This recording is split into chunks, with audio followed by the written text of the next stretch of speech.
Maintenant chez vous, les paroles et les enseignements qui changeront votre vie pour toujours. Tout ce dont vous aurez besoin dans votre vie est empaqueté dans la parole.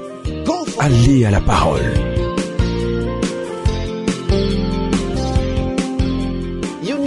Vous avez besoin de comprendre cette chose. Et lorsque vous la saisissez, continuez de la déclarer. Ne vous arrêtez pas de la proclamer. Continuez de la déclarer. Continuez de la déclarer. La Bible dit que dans la cité d'Éphèse, la parole de Dieu a cru puissamment jusqu'à prévaloir. Est-ce que tu peux crier Amen? Je suis fixé sur le but que je dois suivre. Au nom de Jésus-Christ, la prospérité est mon partage. Au nom de Jésus, l'Éternel est mon berger. Je ne manquerai de rien. Il me fait reposer dans de verts pâturages. Il me dirige près des eaux paisibles. Il restaure mon âme. Pasteur Chris, des enseignements de valeur. Toute chose concourt au bien de ceux qui aiment Dieu et de ceux qui sont appelés selon son dessein. Le ministère d'enseignement du pasteur Chris touche les hommes et transforme leur vie dans tout le monde entier. Vous voulez que votre vie soit bâtie? Allez-y à la parole. Allez à la parole. Vous la saisissez dans votre esprit, vous la digérez et elle devient une partie de vous. Soyez prêts pour une transformation. Soyez prêts pour le temps de votre vie. Rejoignez le pasteur Chris en vous apportant la parole de Dieu pour une vie victorieuse. Pasteur Chris, des paroles de valeur. Celui qui parle en d'autres langues se rend audacieux, bâtit son esprit et le rend fort. Si vous étiez faible, vous devenez fort. Comment? J'aime ça. Nous pouvons tout le temps être remplis du Saint-Esprit. Savez-vous que les prophètes de l'Ancien Testament n'ont pas eu cette expérience? Est-ce que vous le savez? David n'a pas eu cette expérience. Et là, il nous dit qu'on peut l'avoir tout le temps. Est-ce que vous savez ce que cela signifie? D'être rempli du Saint-Esprit. C'est là où je vis. Oh Dieu.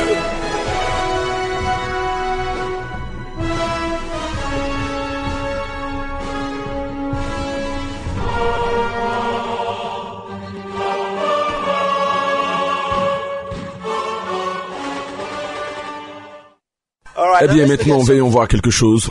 J'ai commencé à parler du fait d'exercer notre esprit. D'accord? Eh bien, cette fois, nous traiterons le sujet « Énergisez votre esprit pour la victoire ». Énergisez votre esprit pour la victoire. Hier, on a parlé du fait de nous exercer à la piété. Vous vous exercez à la piété. Et on a lu ce qu'il a dit. Exerce-toi à la piété, car l'exercice corporel est utile à peu de choses, tandis que la piété est utile à tout, ayant la promesse de la vie présente et de celle à venir. Eh bien maintenant, comment est-ce que vous vous énergisez pour la victoire? Énergisez votre esprit pour la victoire. Si vous faites cette chose dont on parlera tout à l'heure, dans les prochains mois, il y aura un certain changement dans votre vie qui sera évident. Vous savez, c'est comme l'apôtre Paul l'a dit à Timothée. Il lui a dit, médite sur ces choses, donne-toi tout entier à elles, afin que tes progrès soient évidents pour tous. En d'autres mots, votre progrès sera remarqué par les autres. Cela ne sera pas caché. Ils le sauront. Vous n'essaierez pas de le montrer, mais vous ne pouvez pas le cacher. Alléluia. Il dit que votre lumière luise très fort, qu'elle luise fortement, qu'elle luise fortement devant les hommes, afin qu'ils voient vos bonnes œuvres et qu'ils glorifient votre Père. Énergisez votre esprit pour le succès. J'aimerais qu'on aille dans la Bible encore, 1 Corinthiens cette fois. Lorsque je suis rentré ici, vous étiez en train de prier, n'est-ce pas? Vous priez. Certains d'entre vous étaient, vous étiez trempés dans l'esprit. Certains d'entre vous regardaient autour d'eux ne sachant pas exactement quoi dire. En 2 minutes, vous avez dit tout ce que vous vouliez dire à Dieu. Oh Dieu, merci, merci. Oh merci, merci. Oh merci, merci.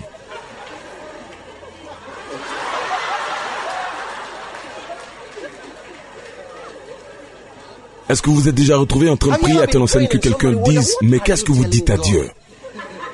Comment peux-tu passer de si longs moments à prier? Qu'est-ce que tu racontes ?» Le plus souvent, ils pensent que vous avez beaucoup de problèmes. Pourquoi est-ce que tu fais de si longues prières? Vous savez, il y a plusieurs années de cela, je priais, j'étais encore bien jeune. Je priais, je jeûnais et ma porte était fermée. Mon père et ma mère étaient troublés. Ils ont dit que j'avais pas mangé. Mon père m'a donc appelé et il se demandait. Pourtant, il n'est qu'un jeune garçon. Il m'a dit, assieds-toi. Je me suis assis et il m'a demandé qu'est-ce qui ne va pas. J'ai dit, tout va bien. Il m'a dit, non, non. Il a dit, cela fait maintenant longtemps que tu pries. Y a-t-il un problème? J'ai répondu que non. Étant donné que je n'ai pas ouvert la bouche, il espérait que je lui dise au moins quelque chose. Il m'a demandé, as-tu mangé? Évidemment, il savait que je n'avais pas encore mangé. J'ai répondu non. Il m'a dit, pourquoi? Je lui ai dit que je jeûnais. Il a dit, quel est le problème?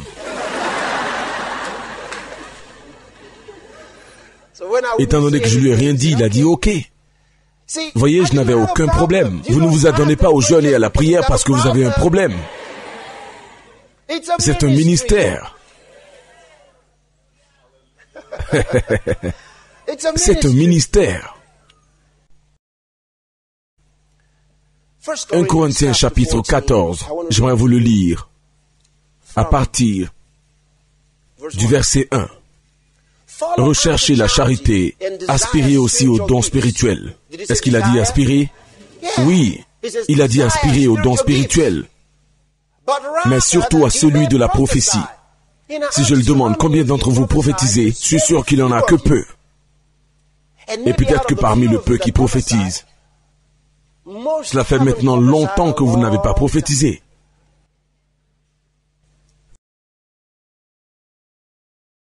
Il dit, aspirez aussi aux dons spirituels, mais surtout à celui de la prophétie. En d'autres mots, au-delà de tous les dons de l'esprit, il dit que j'aimerais que vous prophétisiez. En effet, celui qui parle en langue ne parle pas aux hommes, mais à Dieu. Car personne ne le comprend, et c'est en esprit qu'il dit des mystères. Celui qui prophétise, au contraire, parle aux hommes, les édifie, les exhorte, les console. Vous comprenez cela? Il dit que celui qui prophétise parle aux hommes, les édifie, les exhorte, les console. Le don de prophétie ne fait pas de vous un détective spirituel. Vous savez, certaines personnes viennent dans l'église et elles font je sens le péché dans le camp. Je le sens. Le péché, ainsi parle le Seigneur. Le péché, c'est pourquoi vous ne devez pas bouger. Le péché. Ferme-la!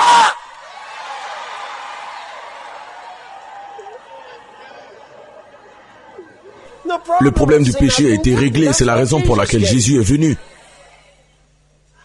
Un pasteur intelligent devrait arrêter cette personne de parler de cette manière.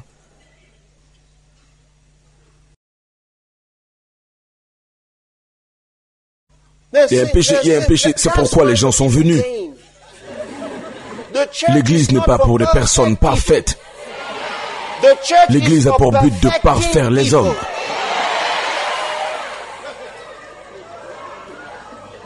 Vous avez compris ce que j'ai dit? Les gens ne viennent pas à l'église parce qu'ils sont parfaits. Ils viennent à l'église pour qu'on les rende parfaits. C'est ce que la Bible dit.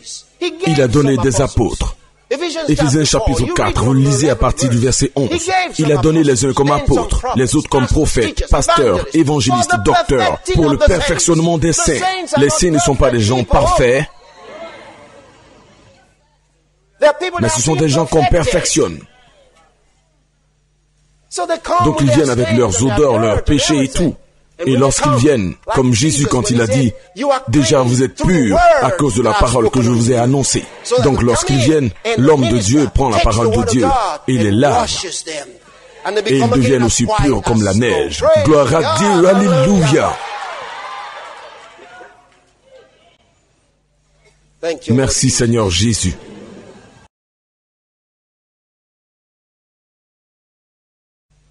Donc, il dit, celui qui prophétise au contraire parle aux hommes, les édifie, les exhorte, les console. Celui qui parle en langue s'édifie lui-même. Ça c'est très important, j'aimerais que vous le souligniez dans vos Bibles. Verset 4, il dit que celui qui parle en d'autres langues s'édifie lui-même. Mais celui qui prophétise édifie l'Église. Lorsque vous parlez en langue, vous vous édifiez vous-même. Celui qui parle en d'autres langues s'édifie lui-même. Cela veut dire s'enhardir. Si vous étiez une personne timide, parlez en d'autres langues, vous deviendrez audacieux. Le mot ici qui traduit édifier veut également dire se rendre audacieux. Vous vous rendrez audacieux, il dit. Celui qui parle en d'autres langues se rend audacieux. Bâtit son esprit et le rend fort. Si vous étiez faible, vous deviendrez fort. Comment? En parlant en d'autres langues. Combien d'entre vous parlez en d'autres langues? Laissez-moi voir vos mains. Wow! Ça c'est bien. C'est important de parler en d'autres langues. Cela changera votre monde. Cela changera toute chose vous concernant. Lorsque j'oublie quelque chose et que je veux me rappeler, je parle en d'autres langues. Je parle en d'autres langues. Pourquoi? Parce que mon esprit n'oublie jamais. Vous voyez, et cela quand j'active mon esprit. Parce que la Bible dit, si je prie en d'autres langues, mon esprit est en prière. C'est bien le chapitre 14 du premier livre de Corinthiens. Laissez-moi vous le lire. À partir du verset 13. C'est pourquoi que celui qui parle en langue prie pour avoir le don d'interpréter. Car si je prie en langue, mon esprit est en prière, mais mon intelligence demeure stérile. Lorsque je prie en d'autres langues, mon esprit est en prière. Il dit que c'est mon esprit qui est en prière. Donc, qu'est-ce que je dois faire? Je prie en langue. Je parle en langue. Et lorsque je prie en langue, mon esprit prie également. Et ce n'est pas ma tête. Il parle de mon intelligence. Il dit qu'il est stérile. Donc il dit là, ma tête ne communique rien. Mon intelligence ne communique rien. Cela ne veut pas dire que je ne sais pas où je suis. Je sais toujours où je suis, je peux voir tout le monde, mais je parle en d'autres langues. Donc mon esprit là est exercé. Si vous voulez exercer votre esprit, commencez par prier en d'autres langues. Si vous voulez activer votre esprit, parlez en d'autres langues. Donc, lorsque j'essaie de me souvenir de quelque chose, de me la rappeler, qu'est-ce que je fais? Je parle en d'autres langues. Je prie en d'autres langues. L'esprit de l'homme est une lampe de l'Éternel. Il pénètre jusqu'au fond des entrailles. Les entrailles ici se réfèrent à l'homme intérieur. Il cherche dans les profondeurs de ton esprit pour avoir l'information. Il dit, lequel des hommes, en effet, connaît les choses de l'homme, si ce n'est l'esprit de l'homme qui est en lui? Vous voyez cela? L'esprit de l'homme sait. Il sait. Il sait toutes les choses vous concernant. Oui, il sait. Donc lorsque vous parlez en d'autres langues, il emmènera cela à votre souvenir. C'est bien ce que Jésus a dit concernant le Saint-Esprit. Quand il viendra, il a dit qu'il leur rappellera tout ce qu'il leur a dit, tout ce qu'il leur a enseigné. Donc vous voyez, nous sommes une semence spéciale. Alléluia. C'est la raison pour laquelle nous ne pouvons jamais être des échecs. Vous voulez la connaissance de quelque chose que vous ne connaissez pas? La Bible dit que Jésus-Christ est l'incarnation de toute sagesse et toute connaissance. Tous les trésors de la sagesse et de la science sont en Jésus. Et vous avez pleinement tout en lui. Y a-t-il quelque chose que vous voulez connaître? Et il n'y a aucun moyen d'y parvenir. Vous pouvez l'avoir par le Saint-Esprit. Vous parlez en d'autres langues. Vous activez votre esprit. Vous voyez, ce n'est pas juste une affaire de parler en langue. Prenez garde aux chiens. pas à l'extérieur, mais à l'intérieur. Ils ne vous préviennent jamais concernant les chiens qui sont dehors.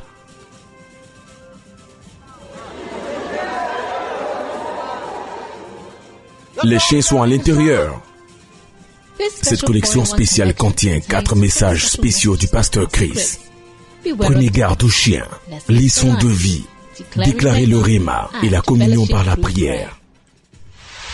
Votre vie est un don de confiance que Dieu vous a donné, de sorte que ce que vous en faites est sous votre responsabilité. C'est un don de confiance. La prière fait quelque chose en nous. Elle entraîne notre esprit et la dispose à être si confondu à l'Esprit de Dieu. Cela crée une unicité avec l'Esprit. Vous savez, ce que nous disons est le résultat de ce qu'il a dit. Eh bien, il nous dit la raison pour laquelle ce livre est disponible pour nous. La raison pour laquelle il nous a donné ce livre est que nous puissions dire des choses qui sont la résultante du Logos qui y est écrit. Vous pouvez avoir un rhéma à cause du Logos. Alléluia. Pour avoir cette collection spéciale de 4 CD en un, appelez au numéro qui s'affiche sur votre écran. Message disponible en DVD, VCD et VHS.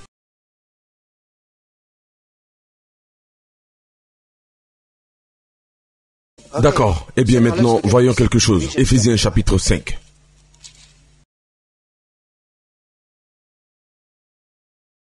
Nous parlons du sujet « Énergisez votre esprit pour la victoire ». Énergisez votre esprit pour la victoire. Énergisez votre esprit pour la victoire. Énergisez votre esprit pour la victoire. Vous programmez votre esprit. Vous vous programmez pour le succès. Et vous vous découvrez en train de toujours gagner dans la vie. Alléluia. D'accord.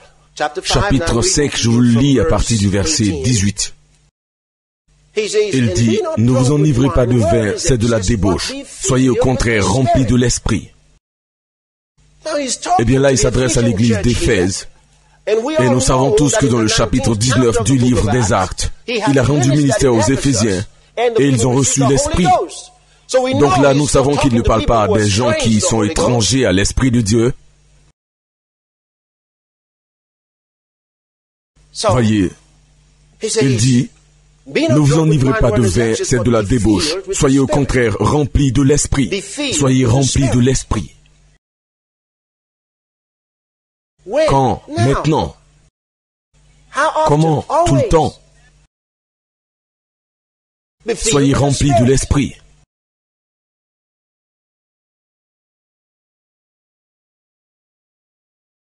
Merci Seigneur Jésus.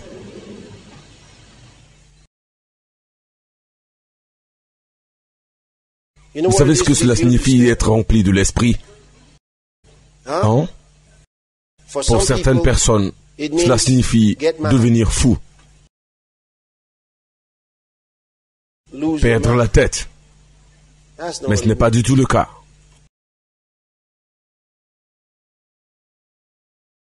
Laissez-moi vous le relire dans la version amplifiée. Ne vous enivrez pas de vin, c'est de la débauche. Mais soyez toujours remplis. Soyez toujours remplis et stimulés par l'Esprit de Dieu. Soyez toujours remplis. Pas de temps à autre.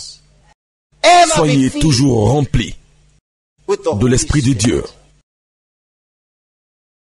Cela veut dire tout le temps. Cela veut dire tout le temps. Gloire à Dieu. Ok. Avez-vous remarqué ce que je viens de lire? Il dit, soyez toujours remplis de l'Esprit. Comment puis-je être rempli de l'Esprit de Dieu? J'ai déjà reçu l'Esprit de Dieu. Et là, il parle de ceux qui ont déjà reçu le Saint-Esprit. Ici, il ne vous demande pas de recevoir le Saint-Esprit. Ils ont déjà reçu l'Esprit, mais il dit, soyez remplis. Soyez toujours remplis de l'Esprit de Dieu. Soyez tout le temps remplis de l'Esprit de Dieu. Oh, gloire à Dieu. Gloire à Dieu. Gloire à Dieu. Alléluia. Gloire à Dieu. Alléluia. J'aime ça. Nous pouvons toujours être remplis de l'Esprit de Dieu. Est-ce que vous savez que les prophètes de l'Ancien Testament n'ont pas eu cette expérience? Est-ce que vous le savez? David n'a pas eu cette expérience.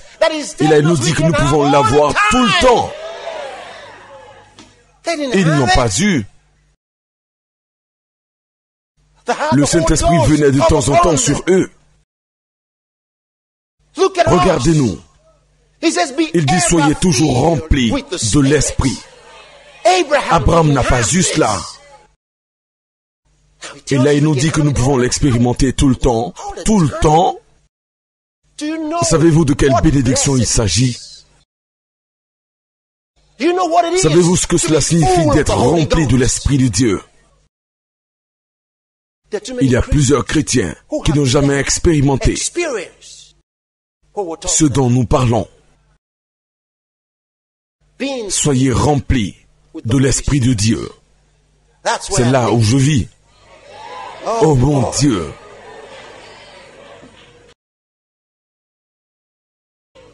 Non, je ne peux pas imaginer une vie sans le Saint-Esprit, je vous le dis. Je ne peux pas l'imaginer. Je ne peux même pas y penser. Même pas envie de penser à cela. À quoi est-ce que la vie ressemblerait sans le Saint-Esprit? Je ne veux pas y penser. Et là, je vous parle de mon expérience personnelle avec le Saint-Esprit. Alléluia. Parce que la vie devient ténébreuse et confuse sans le Saint-Esprit. La joie s'évapore. La vie sans le Saint-Esprit, sans la conscience du Saint-Esprit, je n'ose même pas y penser. C'est effectivement ce que cela signifie que d'être vraiment perdu.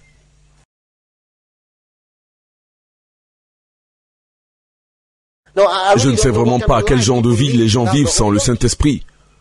Comment pouvez-vous vivre sans le Saint-Esprit? Comment? Comment? Vous savez, il y a des gens qui veulent toujours un renouveau. Vous souvenez-vous de cette chanson? Revive us again. Hallelujah, the glory. You know it? Revive us. Je me souviens, à l'église, on chantait cette chanson. Lord, send down revival. Lord, send down revival. Lord, send down revival. And let it begin with me. Oh, cette prière ne peut pas être exaucée. Elle ne peut pas être exaucée. Parce qu'il y a un moyen que la Bible recommande.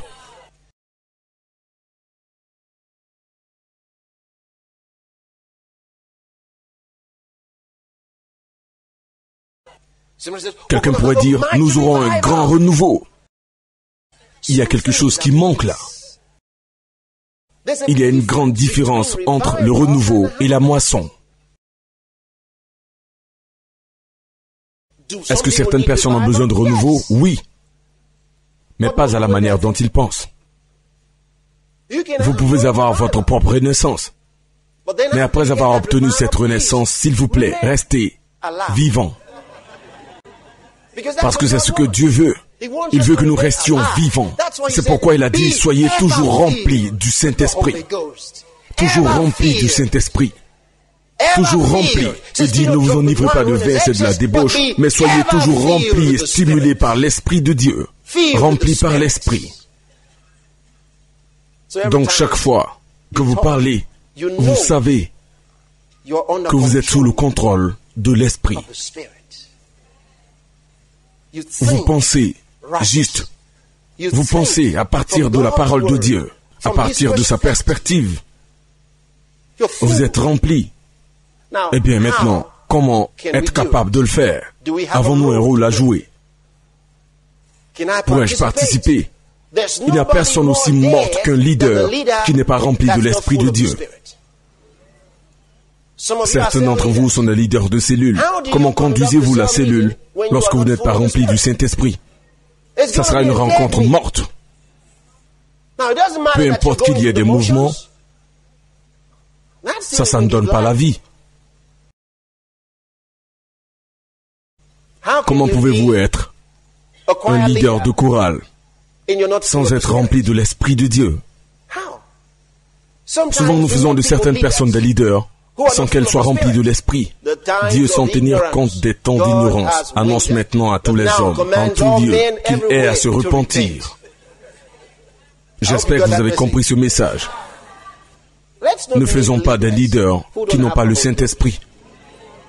Le fait que quelqu'un ait parlé en langue une fois ne signifie pas qu'il est rempli du Saint-Esprit. Recevoir le Saint-Esprit et être rempli du Saint-Esprit sont deux choses différentes.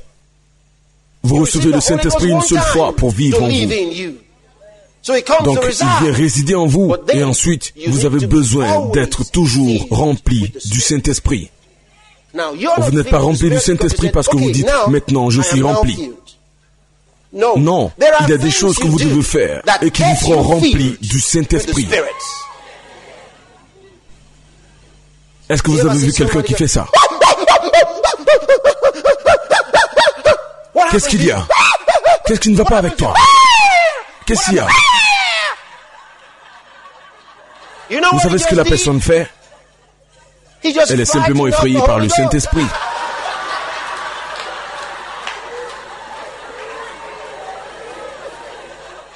Parce qu'elle n'a pas reçu le reste de son message. Essayez toujours d'en obtenir le reste.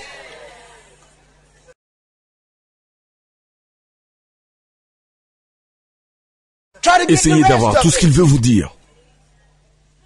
L'Esprit de Dieu vous touche et... Oh, gloire à Dieu! Hey, oui, allez-y, continuez de dire oui, mais écoutez-le. Il y a un maître en communication. Pendant que vous criez, il peut continuer de vous parler. Et écoutez-le. Parce que si vous ne l'écoutez pas, à la fin, vous direz... Qu'est-ce qui vous est arrivé? Je ne sais pas. Simplement comme ça. Ne savez-vous pas qu'il voulait vous parler? Vous auriez dû l'écouter. Vous auriez dû le comprendre. Cela allait changer votre vie. Il y avait plus. Mais vous ne l'écoutez pas.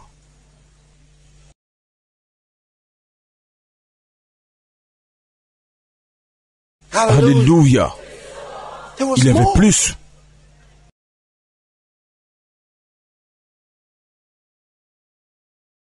Vous savez, le plus souvent, sous l'onction de l'Esprit de Dieu, on pourrait perdre connaissance. Mais c'est une grosse bénédiction. C'est une grosse bénédiction. Ensuite, j'ai reçu la bénédiction dans mon esprit. J'ai reçu la bénédiction. Je l'ai reçue. Certaines personnes ne savent pas comment recevoir. Beaucoup savent comment prier, mais ne savent pas comment recevoir. Donc ils continuent de prier pour le même sujet, parce qu'ils n'ont encore rien reçu. Pourquoi? Eh bien, le comment recevoir est quelque chose d'autre. Il y a une manière de prier, il y a également une manière de recevoir. Malheureusement, beaucoup de chrétiens ont un problème avec le recevoir. Ils ont appris comment prier, mais ils n'ont pas appris comment recevoir.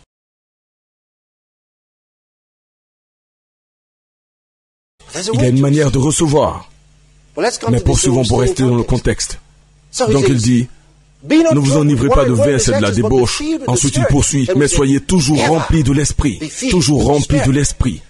Eh bien, à la fin du verset 18, est-ce qu'on a un point virgule, deux points, un point ou une virgule? Qu'est-ce qu'on a? Encore? Et qu'est-ce que cela signifie? Que c'est la fin? Ça veut dire qu'il y a quelque chose de plus. C'est pas la fin là. Il dit, ne vous enivrez pas de vin, c'est de la débauche, soyez au contraire remplis de l'esprit, entretenez-vous par des psaumes.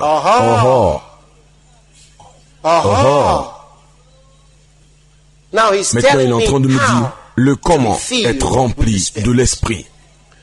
Entretenez-vous. par des psaumes. Qu'est-ce que c'est que les psaumes? Les psaumes sont des poèmes spirituels. Souvent vous les déclarez. Souvent vous les chantez. Vous les chantez. Souvent vous le faites avec des rimes. Souvent ce n'est pas le cas. Souvent ils vous concernent. Ou ils concernent Dieu. Ou encore l'Église. Ou quelque chose d'autre. Mais ils vous bénissent. S'entretenir ici veut dire se parler à soi-même. Eh bien, j'aimerais que vous sachiez qu'il y a une grande différence entre se parler à soi-même et parler à chacun. Cette fois, il me demande de parler à moi-même. Cela veut dire que je me parle à moi et tu te parles à toi. Voyez là, chacun se parle à lui-même. Entretenez-vous. Voyez, il y a un temps où on parle aux autres. Eh bien, ça, c'est en Colossiens chapitre 3. Allez-y.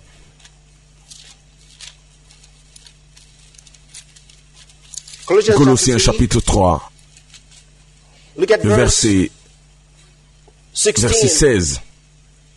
Que la parole de Christ habite abondamment en vous en toute sagesse. Instruisez-vous et exhortez-vous les uns les autres par des psaumes, des hymnes et des cantiques spirituels. Avez-vous vu ça? Instruisez-vous et exhortez-vous les uns les autres. En psaume, en hymne, en d'autres mots, si cette chose peut me bénir, elle peut également bénir quelqu'un d'autre. Et si je peux le faire pour que tu sois béni, je peux aussi le faire pour moi pour que je sois béni. Donc il dit en Éphésiens, entretenez-vous. Je vous l'ai déjà dit, ça signifie que je me parle à moi-même. Donc il est en train de me dire que je peux être si béni et si rempli de l'esprit, tout cela par moi-même. Donc ne sortez pas de votre maison sans être rempli de l'esprit de Dieu. Vous pouvez donc être rempli de l'esprit chaque jour. Il dit, ne vous enivrez pas de vin, c'est de la débauche, soyez au contraire remplis de l'esprit. Entretenez-vous par des psaumes, des hymnes. Qu'est-ce que c'est que les hymnes? Les hymnes sont des chants d'action de grâce et de louange dédiés à Dieu ou à son propos. C'est ça les hymnes. Ensuite il dit, et par des cantiques spirituels. Vous voyez la différence? Cantiques spirituels. Qu'est-ce que des cantiques spirituels? Les cantiques spirituels sont des sons qui vous viennent du règne de l'esprit. Généralement, ils sont remplis de la parole de Dieu. C'est comme si vous chantiez la parole. Mais cela vient de votre esprit. Généralement, c'est prophétique. C'est une chanson prophétique. Souvent, cette chanson vous vient dans votre esprit, de sorte que vous les chantez en d'autres langues. Il s'agit là de cantiques spirituels. Et il poursuit. Chantant et célébrant de tout votre cœur les louanges au Seigneur. Au Seigneur. Au Seigneur. Chantez des louanges de tout votre cœur au Seigneur. Vous voyez ça? Comment être rempli de l'esprit? Eh bien, si vous faites cela, vous ne pouvez pas au même moment revenir dire « Je ne sais pas pourquoi j'ai ce mal de tête depuis 2 ou 3 semaines. » Vous ne pouvez pas tenir le même langage. Ils ne font pas bon ménage ensemble. Vous ne pouvez pas penser défaite. Non, pas lorsque cette chose est là. Être rempli de l'esprit, c'est énergiser votre esprit pour la victoire, pour le succès.